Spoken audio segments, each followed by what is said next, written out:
Now, I have a question because I feel like Tom Brady is significantly more likable in Tampa Bay. I don't think that he was very likable towards the end of the Patriot years. We were all just sick and tired of Tom Brady, right? He's just so good, and he's a good guy too. It's it's just all around. But then you get him in Tampa Bay, and we're all like, oh, we all like this guy now. Like you just can't help it anymore. Yeah, well, I think it's every relationship might run its course, and and then they move on to something else. You're like, oh, well, maybe it was just the atmosphere. I've never seen somebody go from like villain to beloved. Well, it's so because quickly. we know him, right? We didn't really know him in New England because he wasn't allowed to speak in the Patriot way. So you always heard these stories about Brady showing up at parties with players and chugging 15 beers in front of the offensive line. Tom and how Brady, fun if of a you're guy watching, was I Tom Brady chug was. 15 beers with you. Absolutely. Or have one of these drinks. Or have whatever I'm drinking sing some here. songs. Or I'll bring my guitar. You bring the. I'm not going to catch a football, but we'll just have some fun. Here's the thing, man. But we know him now, right? Because he can actually have personality. Well, in it's Tampa. just the state of Florida, man. I know. Listen, I know my state might get some flack here and there. It seems like every time there's something crazy in the news, the dude's from Florida, but we just have a fun atmosphere, and I think that Tampa in general, between the Lightning and Tampa Bay Bucks, and just what the city's done, man, it really has changed a lot. And Tampa's just on fire right now, and I think that it allows you, dude. You're on the coast, man. Like who's not gonna want to open up a little more on the coast? I think it's just allowed him. I think new energy too. How long was he with the Patriots?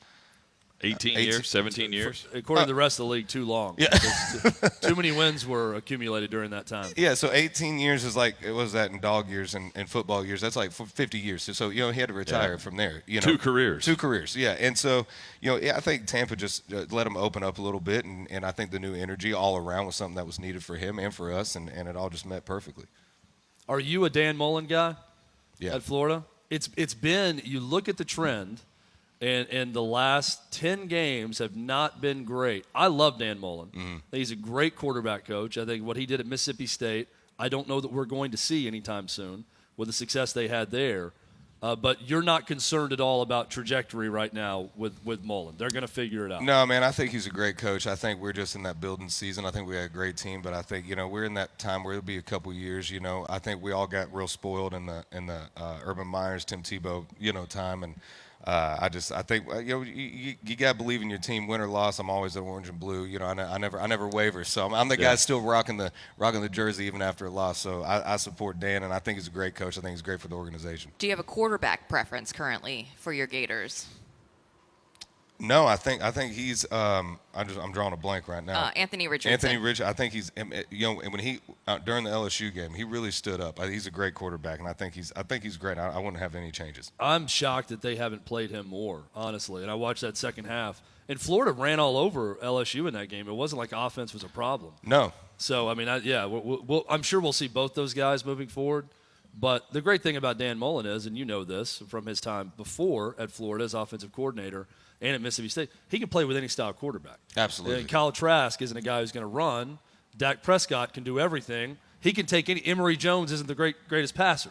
He can take a quarterback and really play to their strengths. Yeah, I think he knows. Like you said, he plays to their strength. He knows when to use them, and he knows where they need to be and when they need to be there. And I think he's a great coach, man. Like I said, I think we're in a growing period right now, and every team goes through it. So when you moved to Nashville, what was the honky tonk you wanted to play the most? Man, I never really hit that Broadway circuit. We were playing a lot of shows in Florida, but there's Robert's Western Ware was a place that I still go to. You get that $5 fried bologna. I have not had this. You've never had this? No, this is my second time in Nashville. I don't live here. Tell me. Break it down. Listen, guys, if you're in Nashville, Tennessee, all right, they bumped it up to $6 because inflation. But it used to be $5. But Still worth bring it. $6, it's worth the extra buck. You get a fried bologna sandwich, Lay's potato chips, moon pie to throw it back, and some PBR. All for $5. $6. $6 now, Chad. COVID. Okay. But, yeah.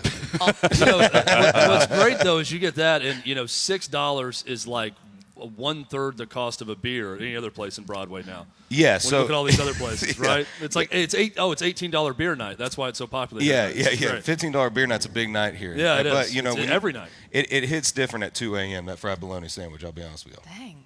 Or at 8:30 a.m. I just or at found 10 if you start doing this. I just found my plans after the show today. We're going to go get some fried bologna.